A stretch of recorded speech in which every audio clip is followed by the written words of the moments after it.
welcome in to Remedial Adventuring 401, a new real play TTRPG podcast. I'm Adam Souza, and I will be your guide through this fantastical journey as your DM. Prepare for an epic tale with 6 adventurers, each bearing the weight of their past failures from their original parties. Now thrown together in the remedial class, they're on a quest for redemption and their elusive adventuring license in the captivating realm of Alorium. So, gather around the virtual table, wield your dice, and brace for a tale of second chances, daring escapades, and the pursuit of greatness amidst setbacks. Welcome to Remedial Adventuring 401, where new legends emerge from failure.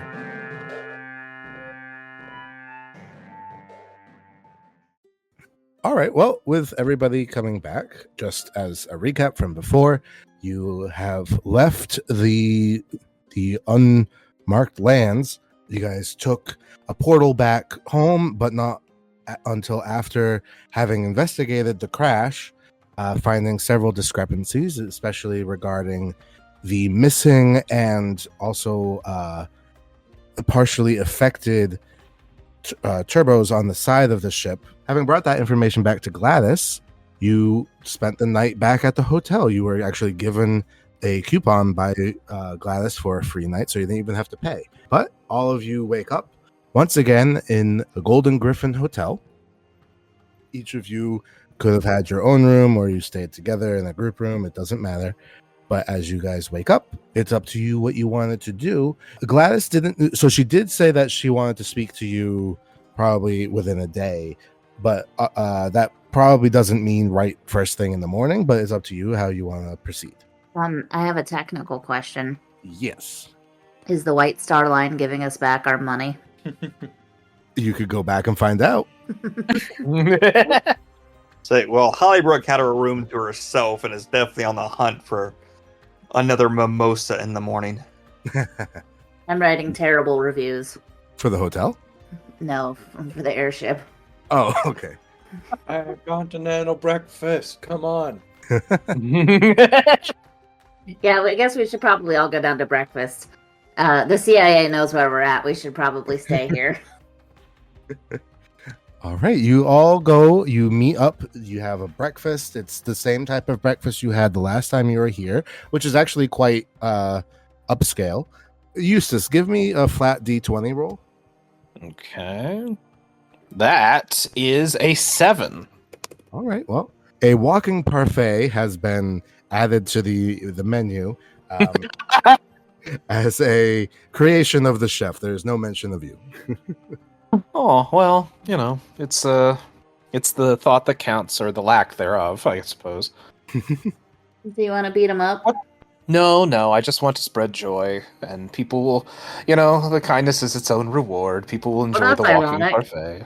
I pull a knife out of my bag that says joy. Always looking and listening for gossip. Is there anything going on in the room that Hollybrook can either intervene in or has no business being part of, but being nosy? Sure. Is there? Are you like listening into something? Like, are you expecting something in particular, or you just want to know like town gossip in general? Just being nosy. Just listening to kind of everything. Okay. So nothing really in particular. Just anything like, oh, that caught my attention, kind of a thing. Sure. First, give me a perception check to just see if you're listening appropriately. 21. Okay. With a 21 perception check, give me an insight check with advantage. Ooh. 24. Okay. All right. So that mimosa was really good. Yeah. So you will definitely get some stuff. We'll come back to you. So it's kind of like thing. I'm not paying attention, but they're like keywords that I'm always listening for. Right. Yes, you'll definitely get some stuff. We're gonna come back to you though, because with a 24, you're gonna get a lot. But before that happens, what are the others focused on? I'm literally just eating my breakfast. Okay. Food. Okay. Yeah, food. Yeah, we just We're just like hunkered several down like the military, just shoveling things into our mouth. Yeah. I want Eustace to really just go to town on those like watery scrambled eggs that they always have at continental breakfast, or are these like light and fluffy? You did say it was pretty well off. This is the Golden Griffin Inn, which is a very high class establishment. So you have a full like breakfast menu. It's not cheap at all. You can shake the hen's hand. You know what? Eustace wants 4 waffles. All right. So as you order a waffle, the waiter kind of shrugs and writes down waffle, and he comes back with a plate of Belgian waffles, light and crispy, with fresh whipped cream, maple syrup, and fruit. Is this still all being paid for by the CIA? Yes. The breakfast. Okay, is I would included. like one of everything. Okay. So you Eustace end up getting stars in his eyes at this. you end up getting a like they don't even come out with trays anymore. They literally walk out a full table with this full spread. You get truffled eggs Benedict, smoked salmon tartine, wild mushroom and herb frittata, a golden griffin breakfast platter, the seasonal fruit medley, the yogurt parfait, the Belgian waffles, the gourmet coffee selection, the herbal black teas, the mimosa bar, freshly squeezed citrus juices, and the artisanal pastry basket. Excellent. I'm going to try a small forkful of everything. These small forkfuls are delicious, and they are all quite good. And then I'm literally just walking in a circle with one fork, like picking like a little bit off this plate, a little bit of that, and I just walk like around and around and around. Actually, with that, what I would like from Cassandra is a perception check with advantage. But I don't want to be perceived or perceive. The terrible ordeal of being perceived. Exactly, the terrible ideal. Perception check. That is a 21. Okay, so with a 21, you are eating your breakfast, and you see over at a small table, there's a group of people, and you see a small child crouched on the back, like sitting backwards in the chair, but peeking over the back of the chair, watching you eat. And as you look, you recognize this child. This was the child that you met back in episode 1 that asked you about being adventuring, and you had promoted the adventuring lifestyle. And he's watching you, eagerly, but his parents don't seem to have noticed. I wave at him with my fork and ask him if he wants any. He gives a big smile. Give me a persuasion check. Okay.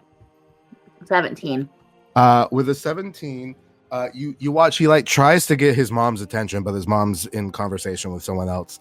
So he kind of like sighs and just sneaks under the table and gets away and comes over to join you for breakfast. I hand him a tiny fork. You give him a tiny fork, which is somehow just a regular fork in his hands.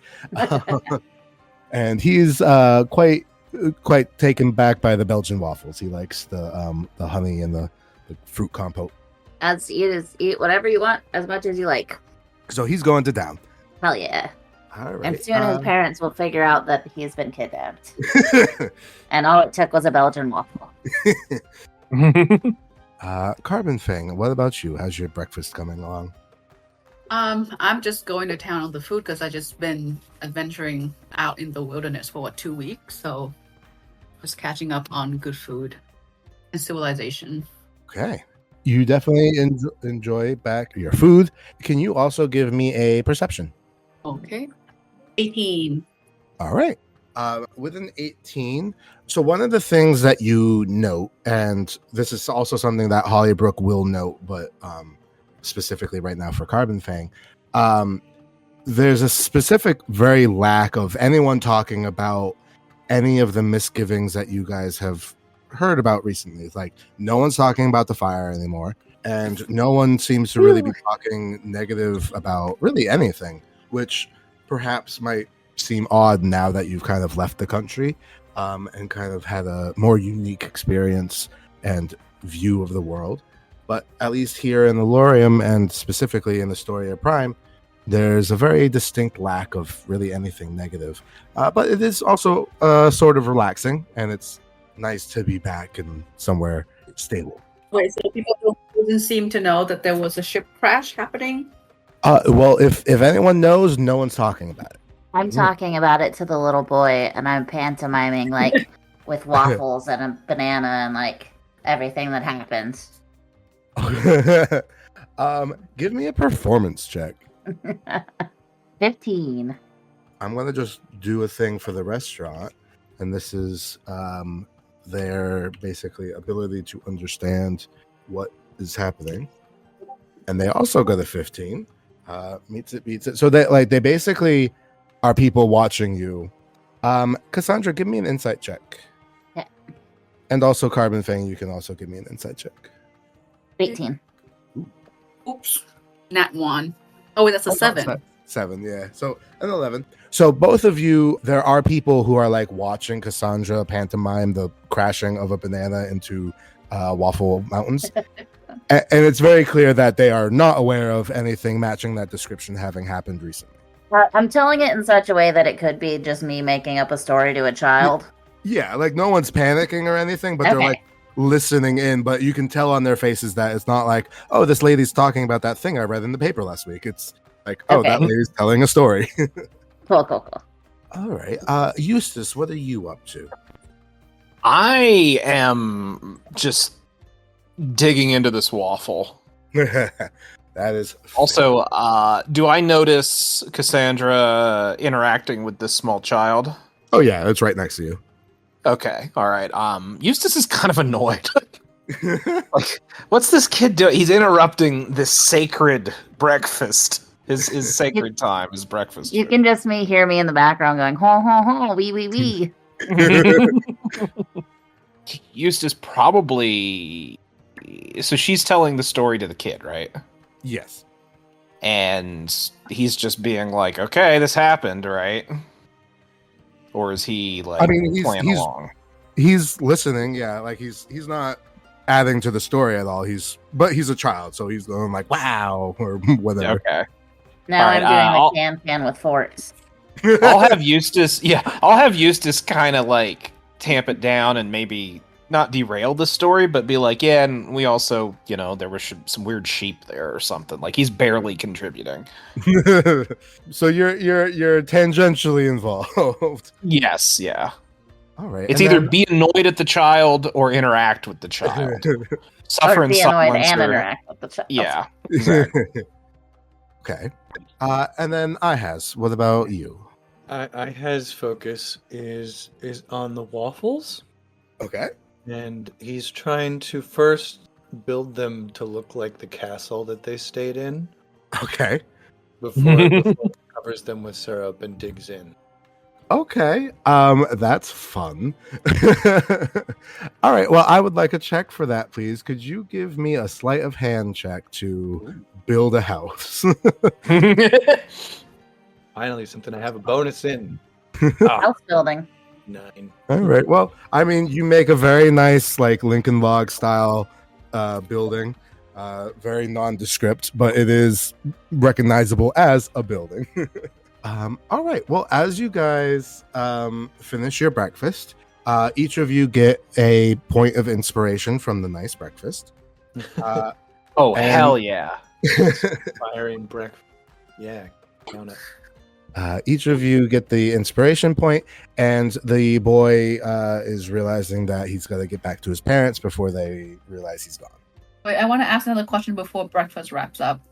So, Sure. As Sandra was telling a story of the shipwreck, and other people are eavesdropping and hearing in on the story. What are their reactions? Are they shocked? Are they just acting like it's another day in town? Like, so they're listening in. They're like Cassandra said, there is that ambiguity of like, is this just lady just making up a story for a child? So no one's like panicking or anything like that, but they are listening, and it's very obvious that it does not match anything that they've read or heard or anything. So it's a new story. So like people are listening in just because it's entertaining, to be honest. No one seems to be freaking out about it, but they are it's definitely news to them, but they also don't know if it's real.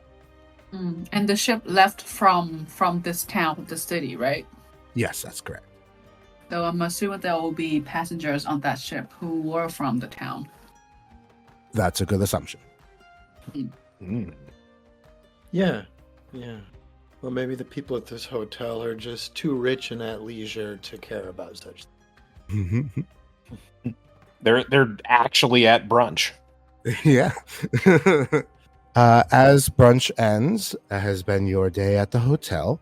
You have basically the day to do whatever you would like. It's up to you. Oh. Okay. I think a lack of buzzing about the ship wrecking is weird. Yeah, that's a big one. Well, I mean, the CIA is great at covering things up, guys. Should we start a small local alt newspaper to report on the real news as it happens?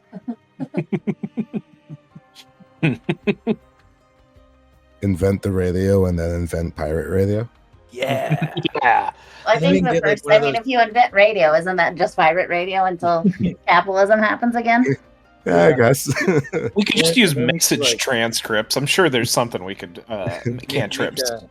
Make a little base like those pirate radio stations in the UK that were like former bunkers in the ocean. You ever see that? But what about Yeah. Blue's Clues? We could get him to send messages through his security systems. That's true. The infrastructure already exists. That is something to keep in mind if we ever need to do a push notification. Eustace has no preference. It's been a weird couple days, and it was a weird night because we did confess to Merritt Grammy. Yeah, Gladys Merritt Granny. That here's everything that actually happened, and she She was just kind of was like, yeah, she was surprised and also maybe had some was more affected or upset by it than she was letting on. Yeah. Or there's some kind of subterfuge going on that, she maybe wasn't really aware of the consequences of. Say, Hollybrook would like this, now that she's kind of back in town and things have slowed down, she'd like to sneak away and try to get some more info on the Blue Flame. She's been too preoccupied, and that's kind of gone. For sure. What I would like from you is your choice, either a religion check or a history check. And this is even before you sneak away. This is kind of just like an initial concept. 15.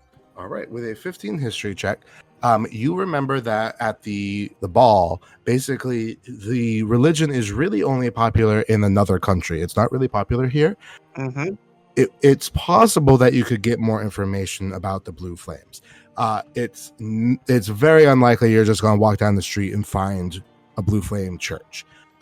Correct. If you're going to find anything, what you would need to find is one of the people from the Iceland Dominion. And those are primarily the Goliaths. So maybe if you want to start looking for Goliaths, you could do that. Or if you wanted to try to do some research. But again, finding information about it in this country's infrastructure is going to be hard. Correct. Maybe just keep an eye. Like, if she's going to maybe not sneak off with the group, but definitely start keeping an eye out for them. Sure. For, looking for the folks from that area. All right. You can definitely be doing that. What's your passive perception that's on the left? It is 16. Okay, pretty high. So as you go through, you will be consistently, not necessarily searching for, but at least keeping an eye out for Goliaths or people who might be from the Ice Shroud Dominion. Yeah, the first opportunity she gets, she wants to get some more information. All right. So as the group, you have several options that you've already brought up. You could also, if you want to just spend the time, you could do a short quest. It's up to you if you want to get more of those points, or if you want to go direct to the old woman, or if you want to go back to the Azure locksmith, or if you want to go back to the airship company. Any of those would be applicable and make sense. Or if you just want to, peruse town, it's completely up to you. I totally forgot that we still have to accumulate points. Yeah. Let's go after quest. Before quest, though, I would like to to see what people know about the crash. Did we talk to anybody from Astoria Prime on the ship? Can we look for them? So you're asking if you can find people that you had seen on the ship? Yeah, I don't remember all the people we spoke to on the ship, whether any of them are from this town.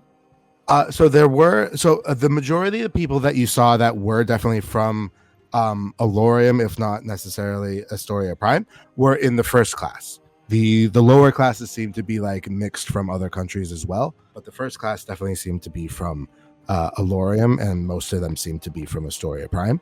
Do you want to try to like find them, or was it just a question of remembering if they actually came from here? Well, I guess one comes after another. Like if we did speak to people from this town, then maybe you can go look for them, and one, see if they're alive, and second, to see if they know why this event is so quiet.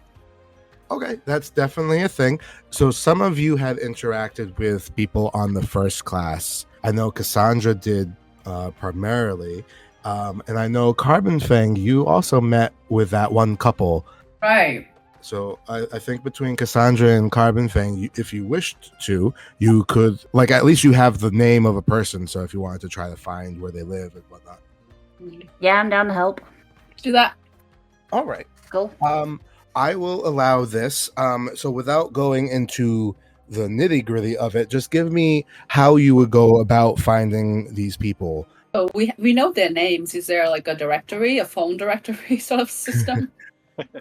Not so much a phone directory. However, you're pretty sure that the government would have a list of people. So you could probably try to ask someone at either the ministry or one of the governmental buildings. Yeah, we can do that. All right. So I'm going to say that that's an investigation check.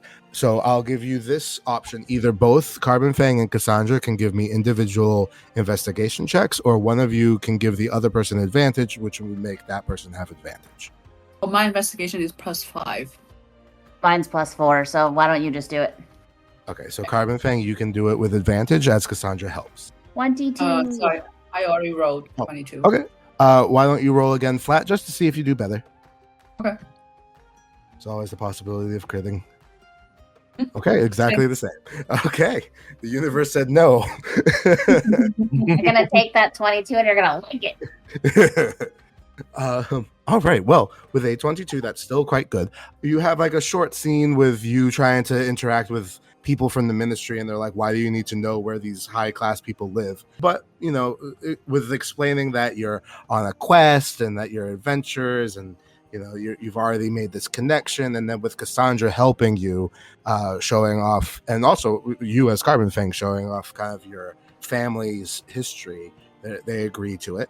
With a 22, I will give you the full like address and everything, like how they get there, but it'll either be for the couple that you met or the one woman that was just completely wasted, that Cassandra met. So it's one or the other. Or actually, no, I think it was Eustace met. I remember the couple was acting quite strange, so I'm more curious. Sure. It seemed like the husband seemed to have no more information. Sure. You go to the couple's house. You get their information, and you go straight there. You make it up. You're in like the higher class neighborhood within Alorium, or not within Alorium, within Astoria Prime. So these are like large mansions with manicured lawns and big fences out around them. I run into my dad. I'm gonna be so mad. As you walk around, you eventually come to the address that was given to you, and there is a gate that goes to the front. Like there's a path that leads to the street, and there's a gate closed, and there's actually a small like call box like structure with a man sitting inside, and this is some type of guard for the estate. Good day, sir. Hello. We are seeking the Mr. and Mrs. of the house. Yes. Well, the Mr. and Mrs. have gone on for a vacation and will be back in about a week and a half. Well, I was on the airship with them and it crashed and we got portaled back. So I'm trying to find out if they know what is going on. Give me an insight check and then a persuasion check. 19, 18. Wow. All right. With a 18 persuasion, you successfully say to this man, like, hey, the people of your house crashed into the mountains. And with an insight check of 19, it's also news to you. This man has not been told that they were in some type of plane crash. Can I leave a calling card with you so if and when they return, they can know that we stopped by to speak with them? Yes, please. And he actually hands you a blank card to fill out as you wish. Okay. Oh man, I was gonna sleight of hand one out into my palm, but okay. Oh, I mean, if you want to give him a made one, you can. I mean, I already got to do the razzle dazzle, you know. 14. How many days since the? So the crash occurred, I think, 2 or 3 days ago because you just slept. So the crash occurred 3 days ago, and you were on the boat for a couple of days as well. And the whole trip was supposed to be, I think, 2 weeks. So, all right. Well, with a 14 sleight of hand, you pop out a calling card, and he's like, "Woohoo!" And he takes it. He says, "Yes. Well, hopefully, I hear back from them soon with good news. I do hope." You said you said you were on the ship as well. Yes. But you made it back, so that's well. We saw one of the engines going out and decided it was probably better just to take our Featherfall life vest and jump off the edge. And I'm gonna just continue with your 19 insight. Like, he seems concerned by what you say, but also is trying to hold himself together. I'm leaning in really close, and I'm like, "Have you ever been skydiving? It's amazing." He's definitely uncomfortable, but he says, "No, I haven't." If you ever get a chance, highly recommend. But yes, please pass along the card, and hopefully we'll hear from them soon. Yes. And so on the card that you give, does it give any like contact information or how? I figured the adventuring school is probably the best place to leave a message for us. Okay, that makes sense. All right, so you have left messages, or you left a message with the front gate of this house. They have not returned to their home yet, and it seems that the people who are here didn't realize that they were supposed to be back. So the CIA is covering it up. What did we ever get to my 2 roles? Oh, no. So the same thing that I told Carbon Fang, where there's a surprising lack of like negative news being said about anything. So they've completely stopped talking about the fire that happened, and no one mentioned the airship crash at all. In addition to that, you got some gossip things. Some of them are more frivolous than others. One line you hear was like, "Oh, did you hear about Lady Voss and that scandalous affair with the Duke of Eldamore? It's been rumored she's been slipping out of his residence at the dead of night. I wouldn't be surprised if the Duke's wife caught wind of it soon." Whoa, the skank! Never would have thought, of all people. Can't trust anyone. One thing that actually piques Hollybrook's interest, which actually does tie into something that you had already asked, someone actually talks about the Ice Shroud Dominion. And someone says, "Oh, it's fascinating, really. I heard that the king of the Ice Shroud Dominion is planning a secret visit to Astoria Prime in the coming months. Some say it's for a diplomatic meeting, but others believe it's to finalize a hidden alliance. If it's true, the powers of the dynamic of power would shift drastically." In addition, something similar, or not similar, but something that would involve you would be the ministry. And you heard someone say, "Hey, I heard whispers about the new adventuring group that's been making waves. They've been quite successful on their recent quests. And there's actually talk that they might even be sponsored by the ministry. Some say it's all part of a way of increasing their influence around here, but we'll see where that goes." And then that was my next question. Are we sure we're the group they're talking about? Right. Well, no, I mean, right? We find out there's a rival group that looks just like us, but more. Hey, you don't have a name, and they do not name it. So They all have mustaches. yes, it's just the 6 of you with mustaches. Nice. And then one of the things that you hear is just people kind of mentioning like, oh, there's a lot of new faces around town. That's kind of just like a recurring theme. And there's also talk that has nothing to do with anything that you know about. But someone had overheard that Lord Fairwind is considering pulling his investments from Alorium's trade routes. Apparently, he's been swayed by the economic stability of Verdantia, and this could shake up the trade markets if it is fully pulled out of Alorium. Oh, interesting. Said that'll throw a monkey wrench into things. With your 24 previously, those are the things that you pull in. Okay. So what's you guys' next move? Did the party split, or are we still all together? You're basically right now outside the gate of the house that you had gone to. Oh, did they go with us, or was it just me and Carbon Fang? So you and Carbon Fang like found the house and you did the majority of the interaction, but they came with you as a group. Oh, okay. Unless So is this would this be like a Hollybrook area of a bunch of rich people? Would she? Honestly, this is like most of you's area. Yeah. Quality. A good like half of the team comes from affluent family. Jazz hands, capitalism. Yeah, that is true. Sometimes I forget. Rich dragon, poor dragon. Are we still next to interactable rich people? Yeah, you're in the neighborhood. But Okay, are any rich people truly interactable? NPC, non-playable cash. Non-playable cash. I think Eustace would probably hit them up to donate to charity.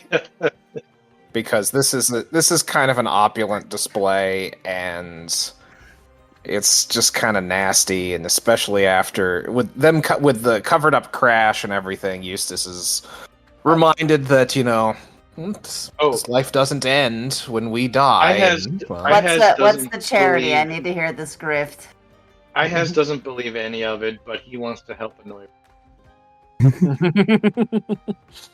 No, this is legit charity, so he's gonna try to get it for the. Oh, God. I would actually like, before you even attempt that, I would like a wisdom saving throw, not a check, but a saving throw with disadvantage. Okay, wisdom Don't get rich by check. giving away your money. This is like there's like no soliciting with like magic missile icons next to it. That is, interestingly enough, a All right. okay, why is it not going through? Okay, yeah, 15, so 15 with a DC of 17. You still fail. However, so as you like start pulling yourself together, and it's like, I am going to bring equality to this world, starting with the rich people. You turn around and you see on one of the non-home buildings, maybe like a store or something like that, the side of it has a poster on it. Mm-hmm. It's a wanted poster, and the face of it is very familiar to you. There's a female. She's got like this crooked smile, and you're instantly like kind of taken aback for a moment as you kind of think back to this woman that you know. So as you think to yourself, you remember your old crew. This is one of your old crew.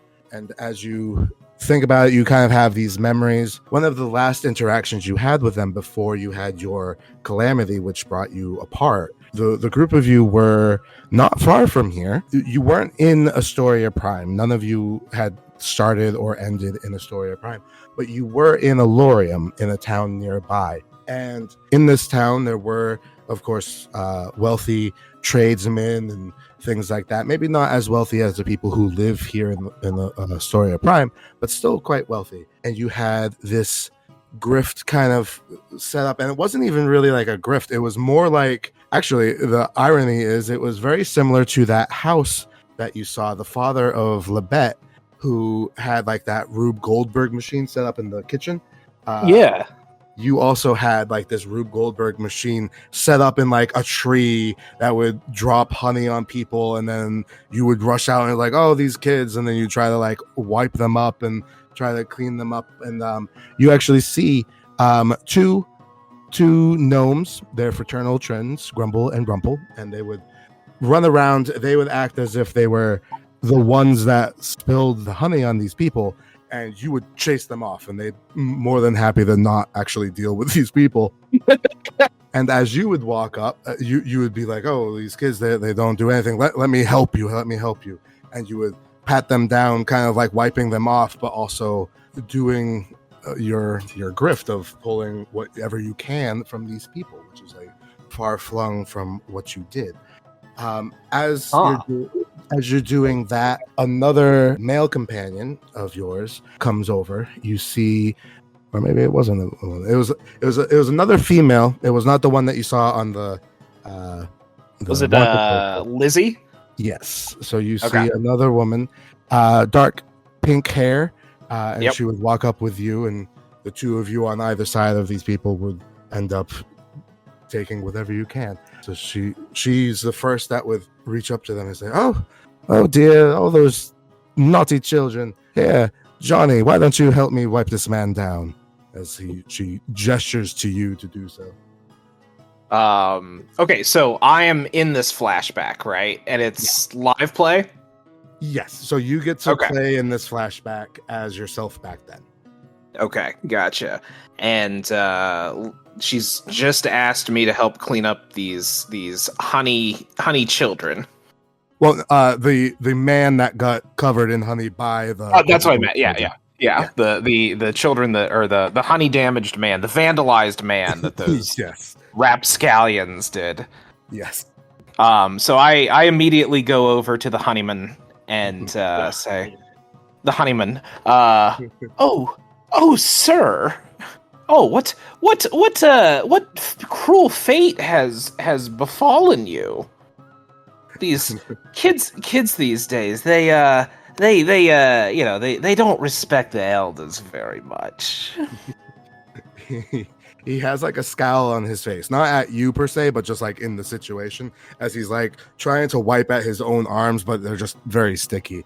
And as Lizzie comes on the side and says, oh yeah, these kids are just terrible. They're getting worse every year. And she's using a spell that you know exactly how this works. She's using prestidigitation to literally just wipe this man clean, so he's becoming more accepting of you guys. What I would like from you is a sleight of hand check. Okay, 14. Okay, with a 14, something has come out of his pocket. You don't even bother to check.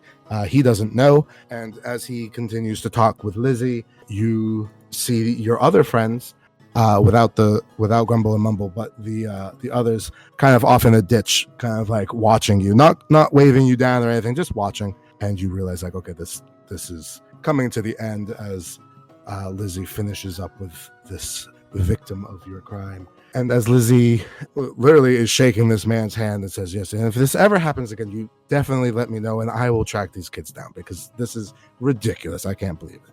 All right. Eustace can't help himself, and he wants to go for the cherry on top. And he starts talking. And he goes, these kids, they have something called the honey knockout game, and it's really terrible. They're running around. They got jaws like Winnie the Pooh. They're throwing honey at us respectable people in society, and there's no rhyme or reason. It's crazy. There's nothing to do. Fortunately, my uncle, he had this whole thing set up. He's trying to teach them some tough love. They're learning practical skills. They've got all kinds of things. We're trying to make them better for society, because this is just happening. It's crazy. The world's going to hell in a handbasket. So, would you have any interest in some literature about this? I know, I saw some kids in my neighborhood, and boy, howdy, they were some pieces of shit. Excuse me. They were just some little ruffians. It's terrible what they're doing. Give me a persuasion with advantage. Okay. That's a 23. I want Eustace to look back to his friends in a ditch and turn with a wink and a thumbs up, like, got it. So yes, the man does take your literature, looks into it and says, yes, someone needs to take care of these children. I don't want them on the streets like this. This is unacceptable. Exactly. And a fine, upstanding man such as yourself, you care about the youth. You don't want them like this, even from a practical standpoint. I mean, she barely got the honey off her yet. Exactly. I can't even walk down the street anymore. It's ridiculous. Exactly. Something needs to be done. Something. And fortunately, there's a form on the back. You know, we're looking for resources, because I gotta tell you, there's worse and worse. There's so many of these street urchins, and we gotta put them to work or something.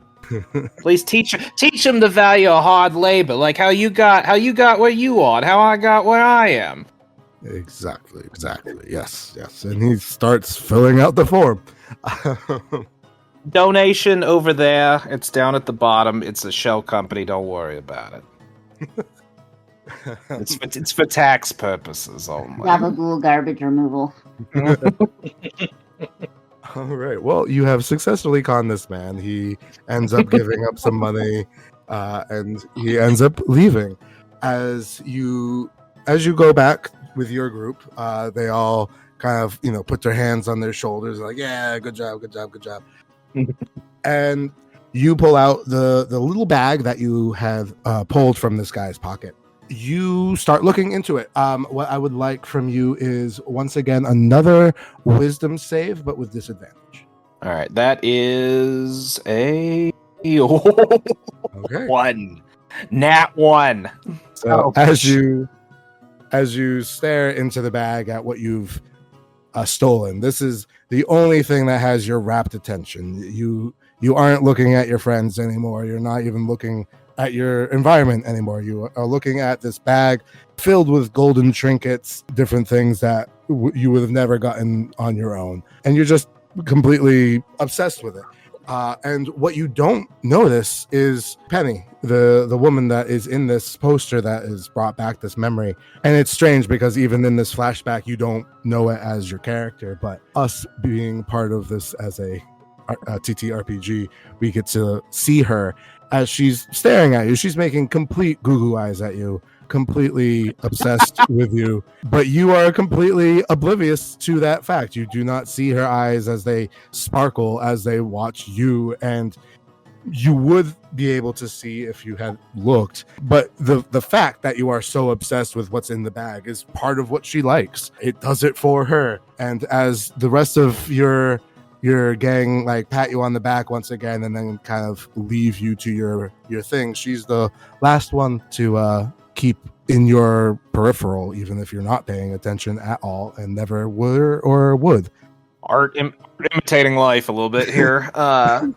The sad reality is that, but of course you as Eustace, not necessarily aware of that, come back to this moment as you at least remember the bag that you stole. But once again, you see her face in this wanted poster in Astoria Prime, which is a place that you had never been to with them. So either this is a preemptive thing, or they might have come here after. Interesting. What's it? Does it say? I'd like to inspect the poster. If it has any information about like wanted for what, or if there's a reward, or like with severity, any extra info on the poster. Sure. Give me an investigation with advantage. It's a very low DC. Okay, investigation advantage. All right, that is a 21. Okay, with a 21, she is wanted. It does specify wanted alive. They do not want anyone to go out and kill her. And the crimes listed underneath are very, I don't want to say minor, but aren't like, there's no murder. It's all like petty theft or fell in love with a nerd. She didn't get busted for. Oh, good. That was her worst crime, was falling in love with a nerd. She downloaded Metallica or Dr. Dre on Napster. Yes, invented. Did you download a carriage? You wouldn't you wouldn't download a carriage.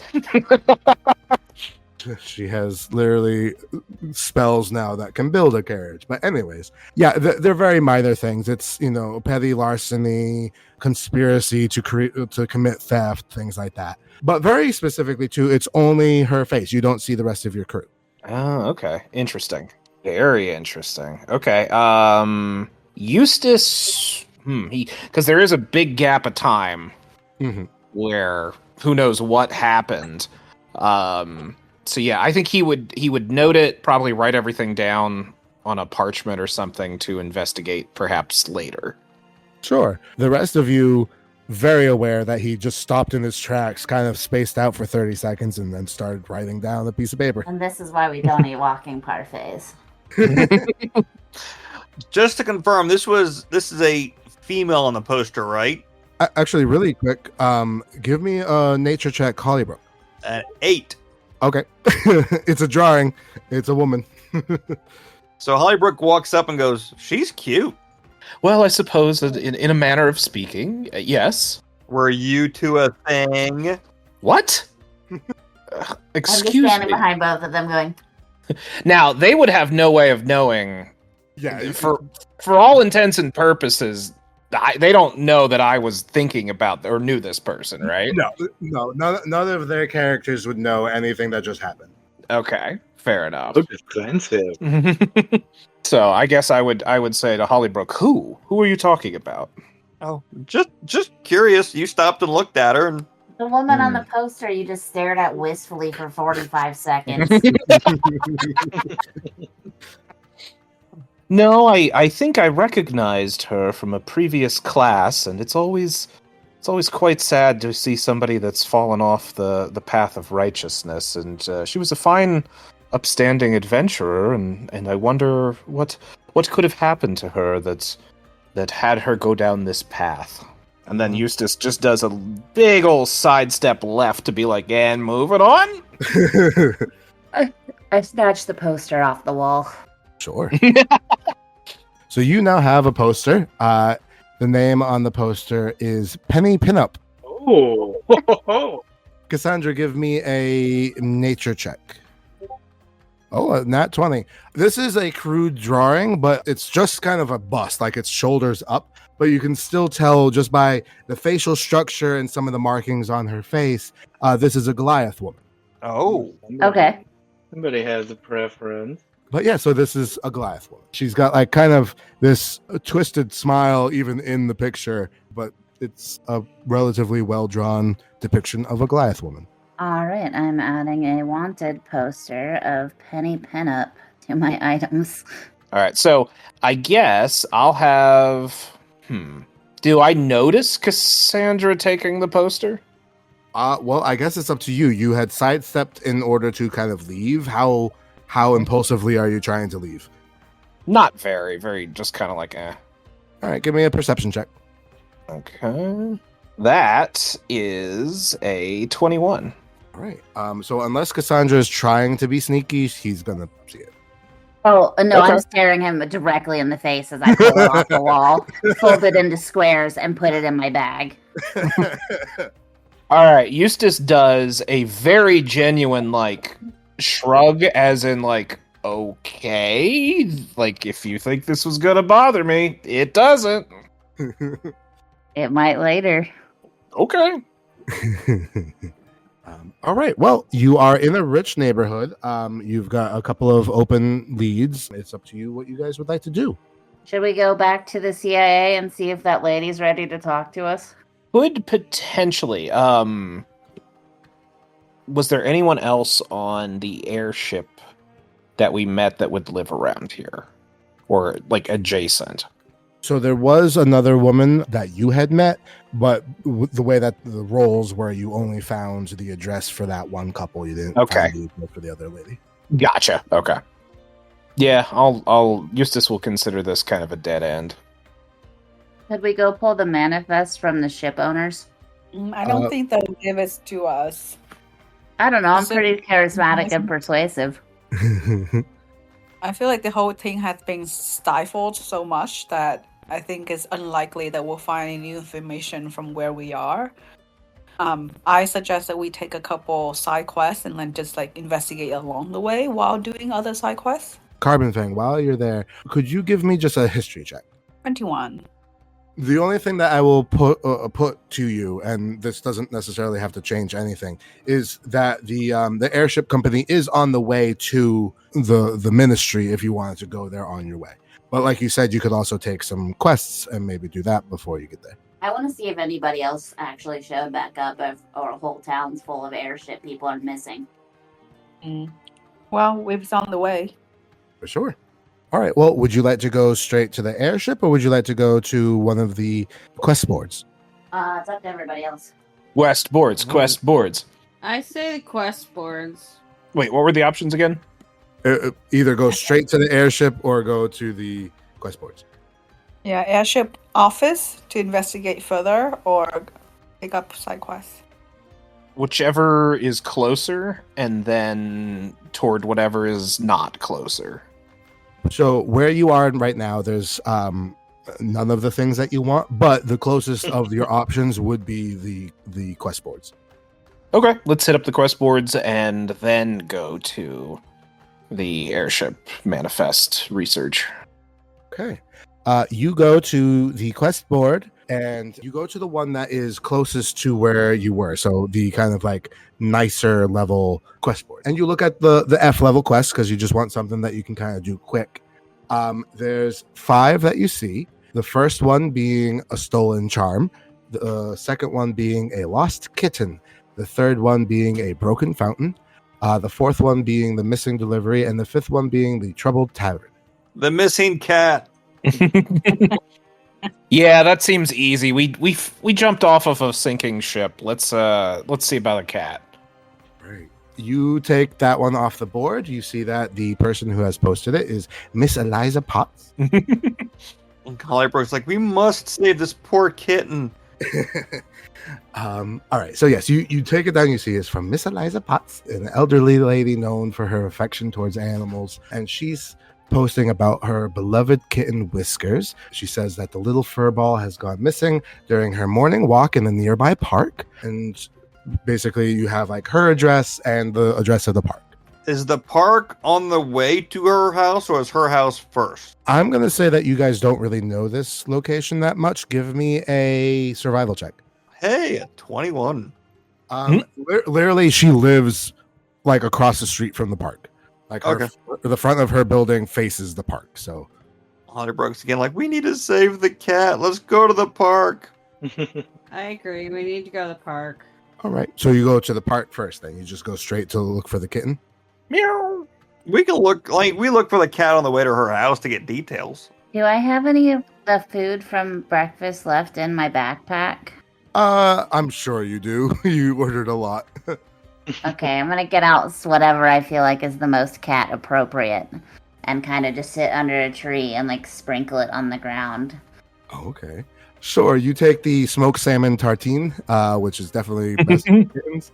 Here, kitty, kitty, kitty, kitty. So you guys go to the park. You start looking around. It's a relatively small park.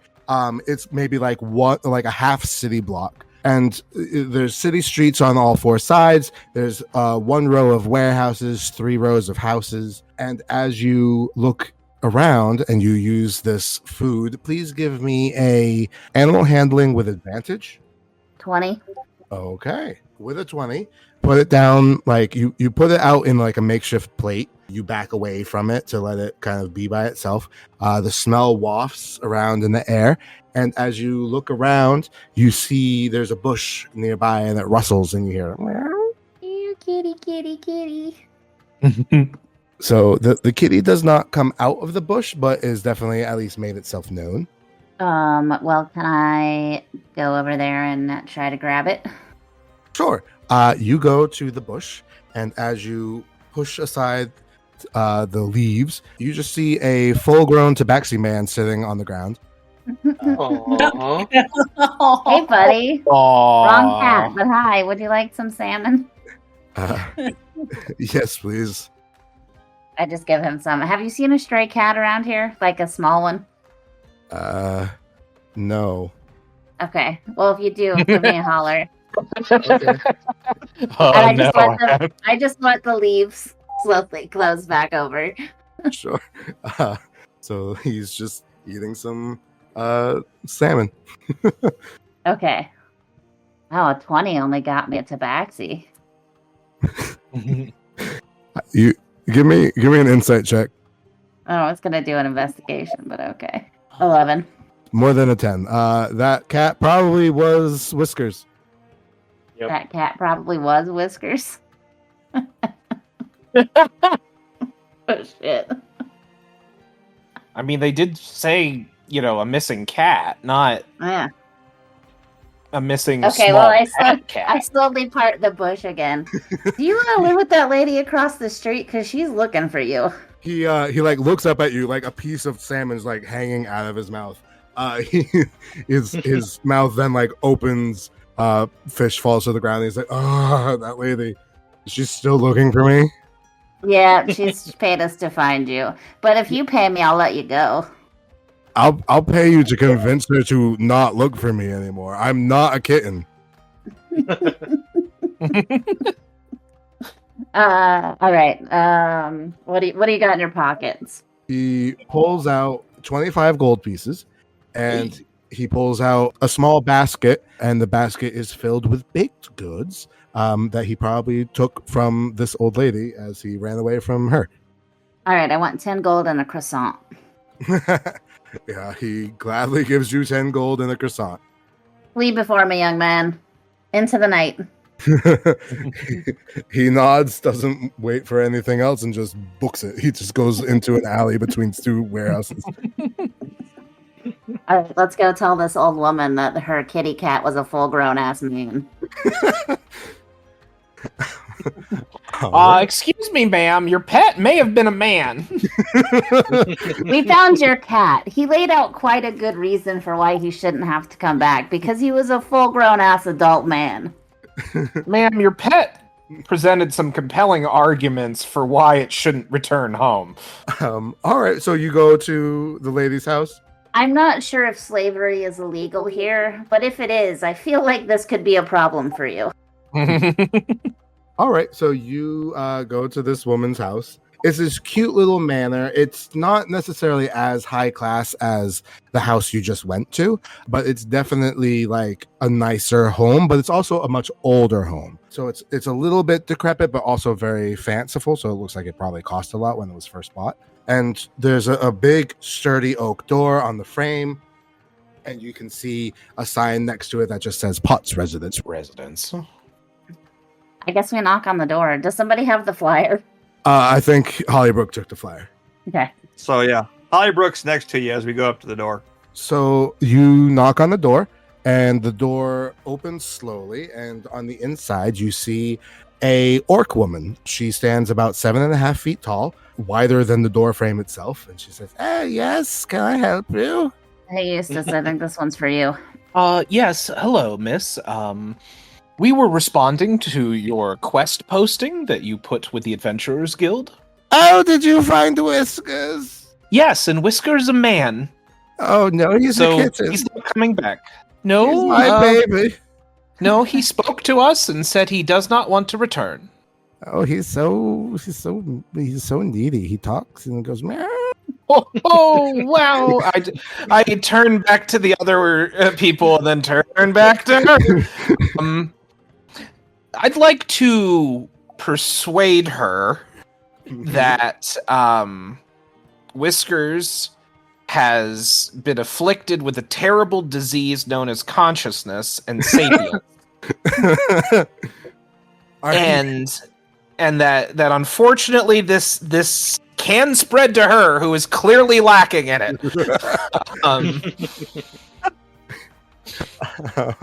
All right. Well, Eustace, this isn't technically deception, but the way you're doing it, please give me a deception check. Fair. Okay. All right. Okay. She's gonna make a save to see if she falls for this. Okay, she got a 6. So she falls for it. She's like, "Oh, sick little kitty. Oh no, please don't take him in here. I don't want to get sick." We took him to the vet. Can you sign this saying that we helped you find your cat? Okay. Well, thank you. And she takes your thing and she signs off on it. And with that, she pulls out from her pocket, which in her hand looks like a thimble, but in full size is a full stamp, and she stamps each of your things, and you go up 1 point. Yay! Hey! A point! The curse of sapience. A terrible disease. I didn't want that one, no. I was gonna, if that didn't work, I was gonna ask how her eyesight was, and then convince her the croissant was her cat. Meow. Hey, you're much smaller than I remember. I think he's ill, and all of his hair fell out. No joke. I was gonna go try to find that Tabaxi street merchant that was like half there, and tell him lots of good trinkets in this lady's house. And look, it's your cat is back. So as you finish your interaction with this woman, she also gives you a similar basket to what he had. So it's a shallow basket filled with freshly baked goods. Thank you. Hey. I kind of whisper to the others, "Don't eat it." And she goes back inside and closes the door. Huzzah! We did a good deed for a poor Tabaxi. I made 10 gold, and I didn't even have to burn a building down. Yeah, see? See? I'm still not convinced. Efficiency. Well, you could do another quest or go to where you were headed. I'd say we continue to where we were headed. Yeah, I thought we were going to the airship office. Yeah. So you guys leave the neighborhood, you go to the airship office. What would be like your point of order? Like who's walking in the front, who's walking in the back? I feel like Cassandra is the most eager to go. Who's the Oh, most- I'm not eager. I just have charisma. Well, I mean, Sure, I'll go up front. Hollybrook's probably just somewhere in the middle. And who would be kind of like trailing? I had. All right, I has in the back. All right, with Cassandra in the front. Cassandra, give me a perception check with advantage. That would be a 23. In that 20, you see that this building is closed. Like permanently closed, or just closed for the day? Well, it has a sign that says closed. It's not boarded up or anything. It's also not got like police tape or anything like that, but it does have a sign that says closed. This is a weekday and it's the middle of the day. Does it look like there's a security system? Within that 20, you don't see anything on the outside of the building, but I'm going to say you retroactively remember there being the Azure security system on the inside. Did we remember how to disable those? Oh, wait, we never did. We just burned the building down. That's not going to work this time. Not with that attitude. Hey, don't tempt me. Can I just like peer in the windows and kind of see if maybe there is anybody inside, but they're just not open, air quotes? I'm going to say that it's actually quite difficult to look into the windows of this building. There's just the way that it's structured. You could take a look. Please give me a perception with disadvantage. Yeah, 14. You don't get a clear view. You're basically like looking at maybe like the waiting room for people waiting for their airship, but you can see just one glimpse of movement, like definite movement of something or someone inside, and it passes by your point of vision. So you're no longer able to see who or what it was, but something moved on the inside. Is there a back door to this building? Not that you're aware of, but you could go find. Well, what I want to do is start cop pounding on the door, but I would like to send somebody around back to make sure nobody's absconding out the rear entrance. Fair. I'll go if someone else will join me. Eustace will check the back door. Would anyone like to go with Eustace? Hollybrook will go with Eustace. Okay. Eustace and Hollybrook, both please give me survival checks. 14. 17. Okay. An average of 15 and a half. I will round that up to a 16, which is good. You make your way to the back. It's difficult to get to because this building is not meant for you to go into the back. But as you get there, you do find a back entrance. It seems like there's a little patio out in the back where like some of the workers might come out for lunch or whatever. And there is a door. Of course, the door is shut, but there's a door. Back around front, we have Cassandra, Carbon Fang, and Ihaz and Myrtle. What would you like to do? I'm going to start pounding on the door like a crazy person. Okay. I would like then from you a option. You can either just give me a flat strength check to pound on the door. You could give me a performance check, or you could give me a persuasion with disadvantage. The others are flat. I think I'll do persuasion. Okie dokie. 7. With a 7, let's see how these people... Okay, with an 11. So you pound on the door. There's definite sounds of like footsteps on the inside, but no one comes to your door. Okay. But not that you would be aware, Eustace and Hollybrook, you do not see anyone come out the back either. Are there any windows in the back that we can peek in? You know what? Sure. There wasn't, but yes, now there is. I was sorry. I guess I didn't hear that part. No, I didn't say that part, so it works out. Give me a perception. Also, if I remember correctly, last time we were blocked by a door, we just burned the whole thing down. It's true. Okay, with a 12. I'm trying to turn over a new, less pyromaniac leaf. Oh, okay. I Uh, didn't know you were doing that. with a 12, Hollybrook, give me a history check with advantage. Another 12. Okay, good enough. You see movement, just like how the people in the front see movement, but you get a little bit of a more clear vision, and you see some people in outfits, and you remember the outfits being similar to the ones that you saw on the mountain. Oh, It's these the are the CIA. CIA. The CIA people. Fuck. We're too late. Okay. Oh, they're shredding the documents. It is a cover-up. It goes all the way to the top. Jet fuel doesn't melt airship beams. That's why she needed a day. Hollybrook tells Eustace to stay put as she runs around to the front and tells everybody else to stay quiet, don't do anything stupid, and that the CIA people are in there. So Wow. as you run Do something stupid? Okay. I was gonna say, as you run around to the front, you see Cassandra just like wailing on the front of the door.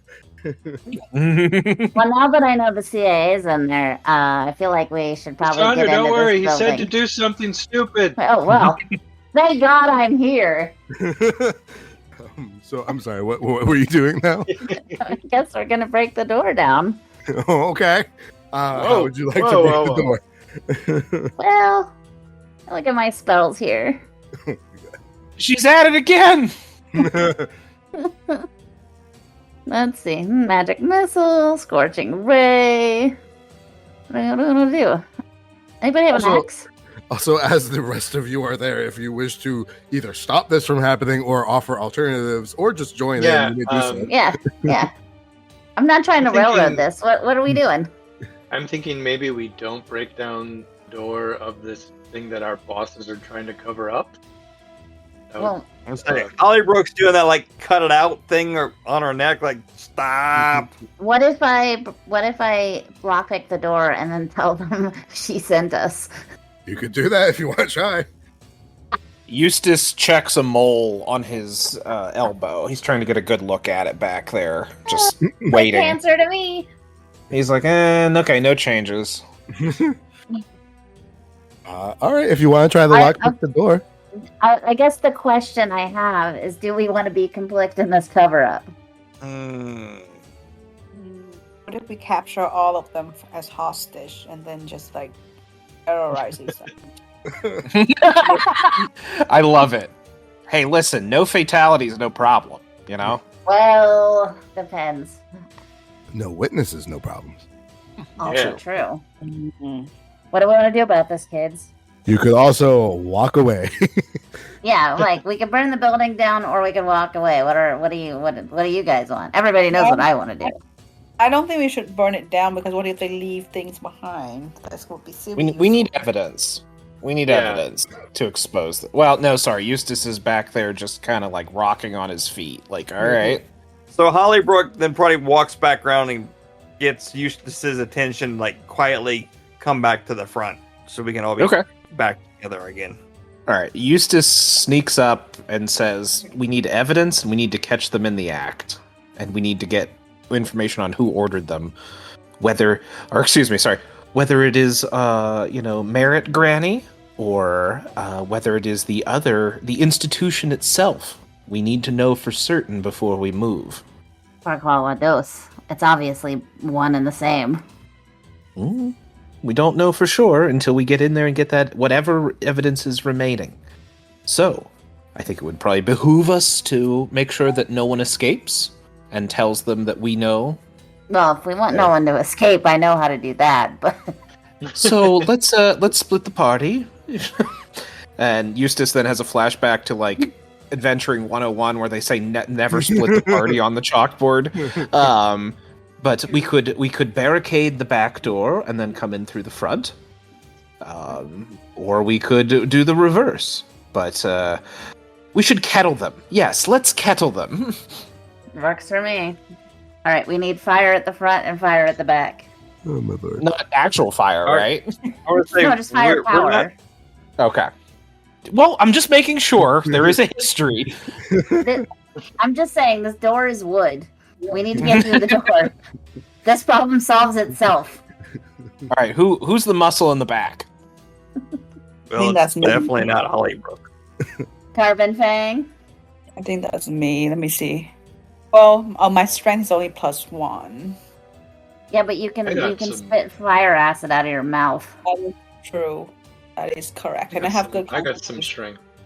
Can you just like? This is gonna sound disgusting, but can you just like cork a puddle of it out right in front of the door, so when they run out, they slip on the fire acid? It's like Benny Hill style. This is like Home Alone. Like, all right, let's Home Alone these CIA. Yeah, sorry. All right, let's Home Alone the CIA. Let's do this. Somebody get me a nail gun. Does anyone have any water spells that we could then freeze so they slip on the front if they run out? I swear to God, I thought you just said water sports. Theoretically, Hollybrook could heal them, but I do have a spell for swinging paint can. All right, so here's what I propose. Christmas spirit. I'll use Earth Tremor to get a bunch of dirt in the back to... Which way does the door open in the back? The back door opens inwards. The front door opens outwards. Okay, so I should put a bunch of dirt in front of the front door. And we should go in through the back. Yes, I think that's a plan. All right, so wait, you were going to use what spell? Oh shoot, it wasn't me. Who had the ability to conjure? Okay, you do that. I used my magic hat and then used a spell. So let me find that spell again. Well, let us get to the back door too. Yeah. Go. I was like, Earth Tremor, I don't think does that effects. I think it does the opposite of that. It tremors the earth. It shakes the earth. Mold earth, I think is what it was. Sure. You successfully put a 5x5x5 cube of dirt in front of the door, and then you go to the back door as a group. Cantrip too. Yeah.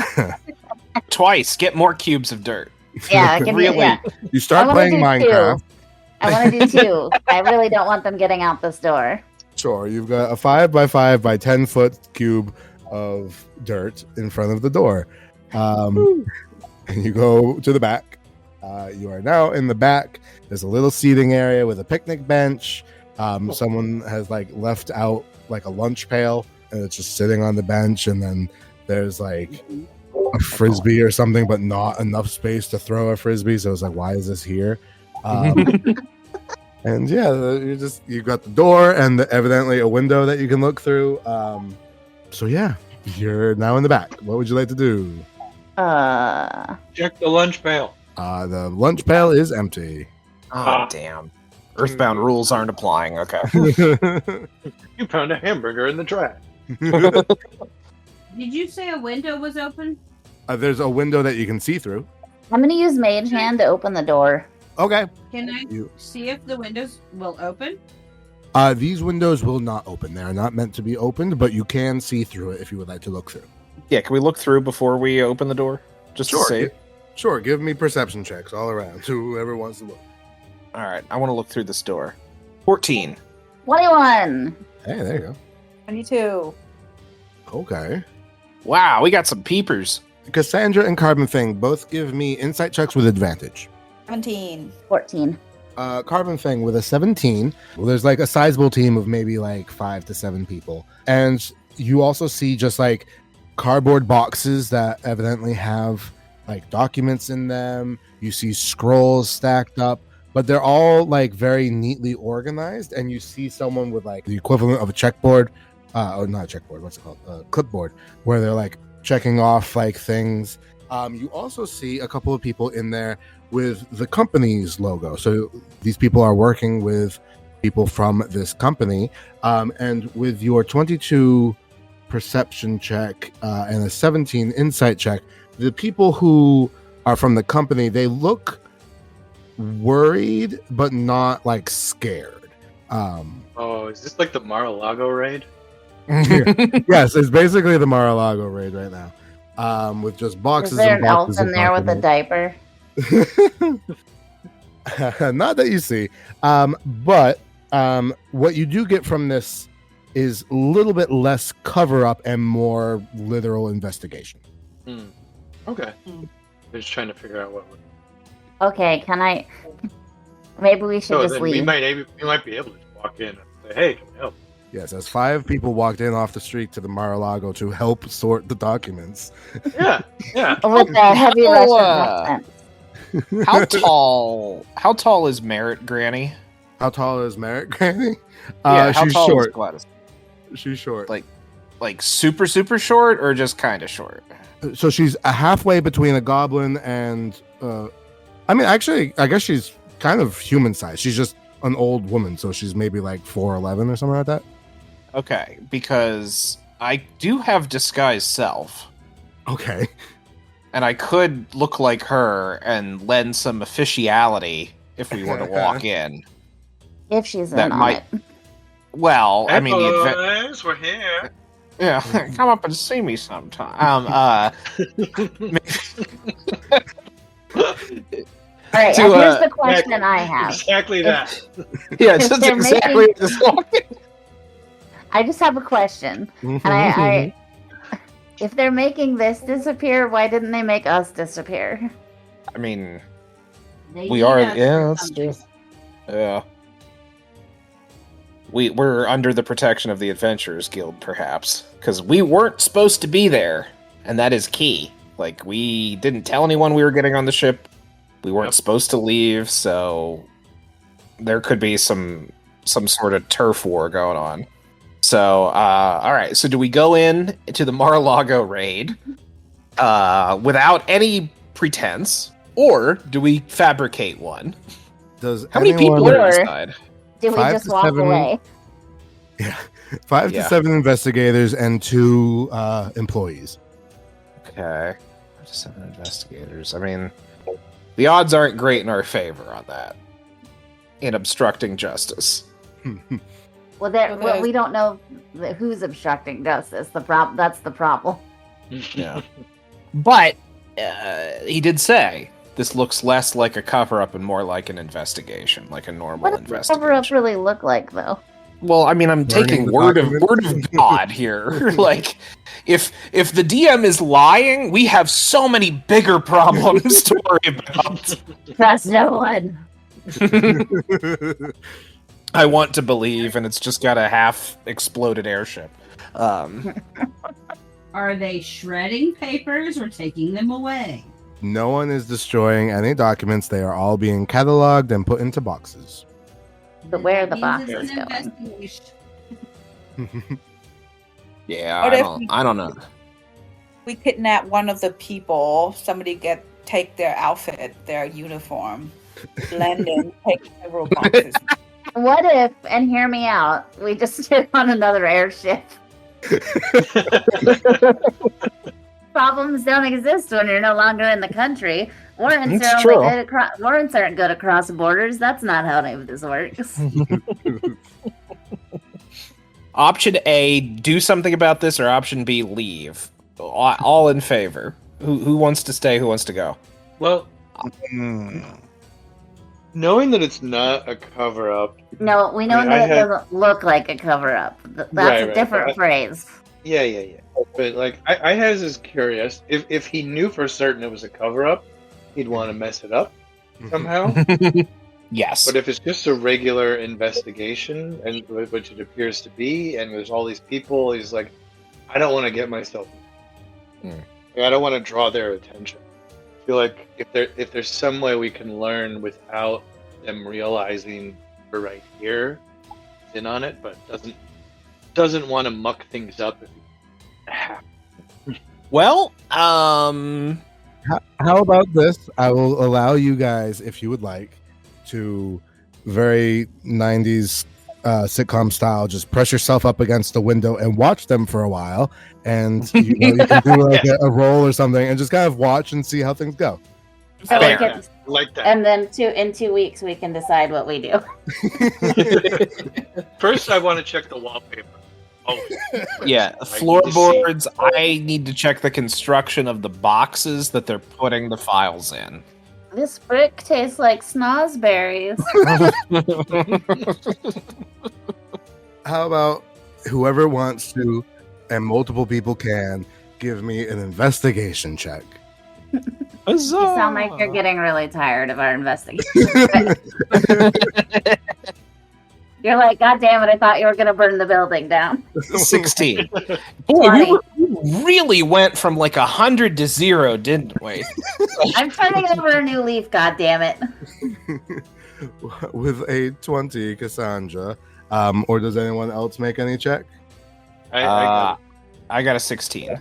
17. Ooh. All right. And Carbon Finger the 9.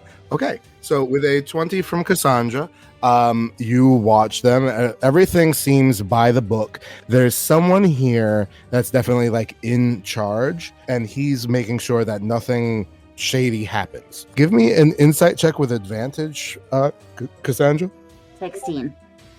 With a 16, you don't know for certain, but the way that this person is acting, like this person is very, I don't want to say paranoid, but is very like detail oriented in the sense that you almost feel like this person doesn't trust necessarily the other investigator. But you don't see any of the other investigators doing anything wrong, but this person is taking extra precautions, almost in a way of like, I might have let this slide normally, but today we can't have any mess ups. That sounds like something that someone who works for the CIA would do. Okay. I think this sounds like the opposite. Like, this seems normal. I mean, I could blast a message to one of them and be like, "This is God. Tell me if there's a cover-up." Yeah, the CIA is really going to listen. Well, but here's the thing. We just put 10 feet of dirt in front of the other door. So I feel like we can just hang out here, and when they come out, be like, "Sup, guys?" I mean, you can. Hey, buddy.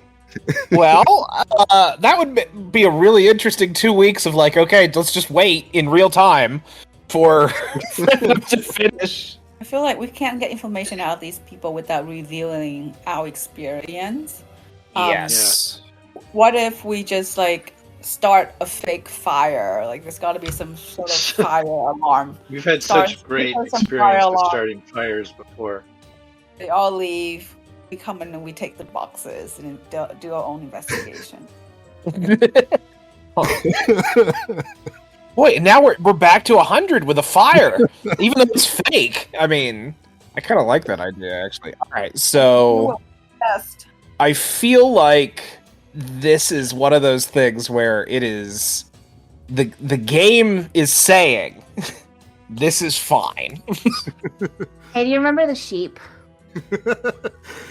Yeah, true. Yeah, this is I think meta commentary here is move on, I think.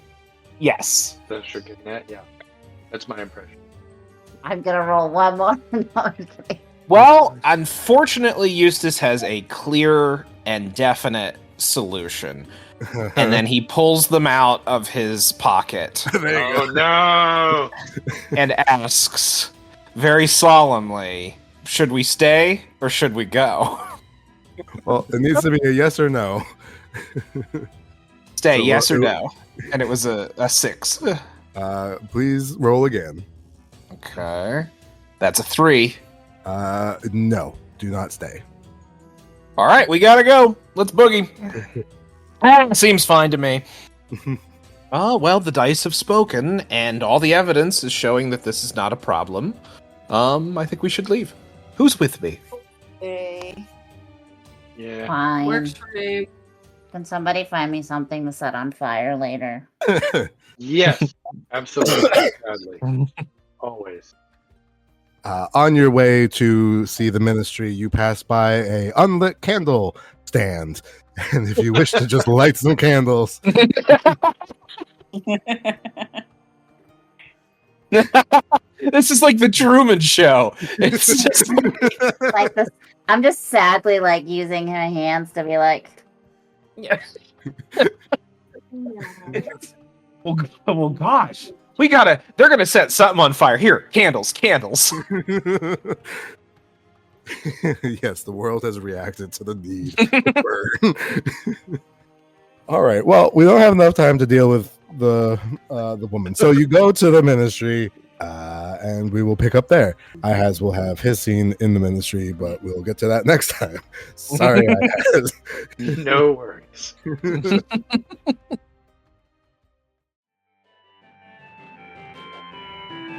Thank you for listening to Remedial Adventuring. The intro-outro song is Thinking Doc by Anachronite, and our various ambient tracks are by Bardify. Our players have asked to remain anonymous, at least for now, but I have been your DM, Adam Souza. I'm putting together the next episode now, which should go live in about 2 weeks, so thanks again for listening, and I hope to see you again. What was that? Do something stupid? Okay.